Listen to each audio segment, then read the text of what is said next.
I remember when I was just a wee lad, I saw the first Predator movie with Arnold Schwarzenegger and a cast of many other muscular men like Jesse the Body Ventura. And when I was a kid, I enjoyed the first Predator movie with all the testosterone that it had and muscles and the Predator itself and the fighting and the killing and the brutality of it all. I enjoyed it, but then I just recently watched the first Predator movie again.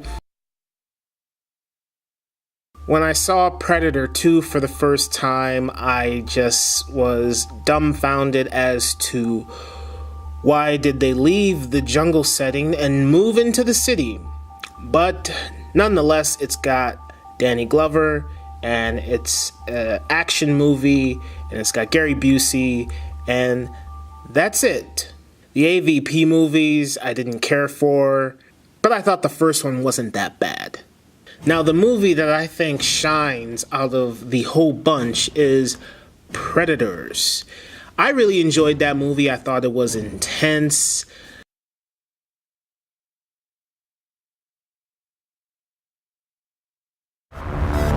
We may die. We're still here. So come and get us, motherfucker.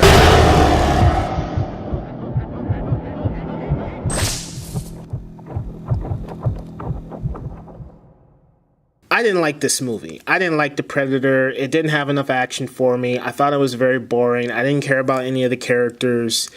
I will say this, though. I was enthusiastic about this movie because I saw a few interviews with Shane Black, and it seemed like he had his heart into this because he knows the mythology, because he was in the first Predator movie. And it's Shane Black, and I like a lot of Shane Black's movies. Like, the first two Lethal Weapon movies are fantastic. Second one is better than the first one. The Nice Guys was a good movie. Kiss Kiss Bang Bang is a classic, cult classic, whatever. It's a classic.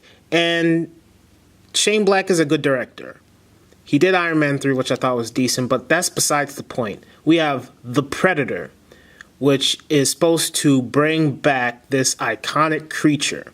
It's supposed to put this iconic creature back into the limelight. These are iconic characters in pop culture, and so the studios just want to milk the cow as much as they can until it's bone dry and there's nothing left. Because honestly, watching this movie, I felt like it didn't need to exist. It just felt like a straight-to-video movie. The special effects were not all that good.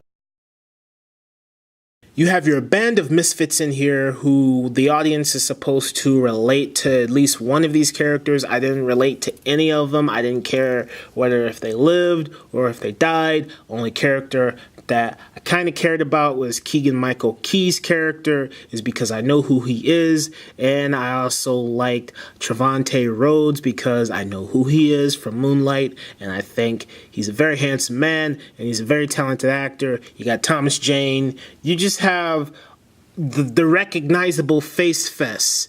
We see a bunch of actors in here who I'm sure a lot of you recognize. And also I would say that this movie is just a nostalgia trip because there are lots of references to the first movie. In this movie, they say get to the chopper in one scene, which is just kind of thrown in there.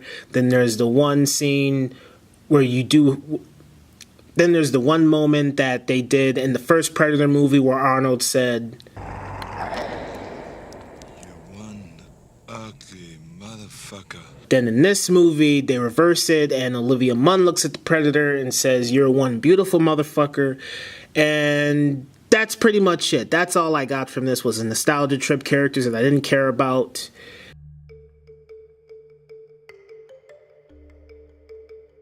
Overall, I will give The Predator an F. I give The Predator a big fat F, and I do feel bad about this because I really wanted to like this movie. I wanted to go into it having a blast. I walked out extremely bored and disappointed, and I just didn't care. I don't really remember what happened in the movie, even though I just saw it a few moments ago. I don't care about the Predator or any Predator movies in the future. Just let this franchise die. It cannot be saved. You are milking the cow of all of its milk, and now it's just pus coming out of this thing. It's just pure pus and blood. And you should just let this franchise rot and bury itself in the ground unless the comic books are doing well. Make an animated movie, keep it going from there. But anyways, that's all I have to say. So as always, thank you for watching, and I'll see you next time.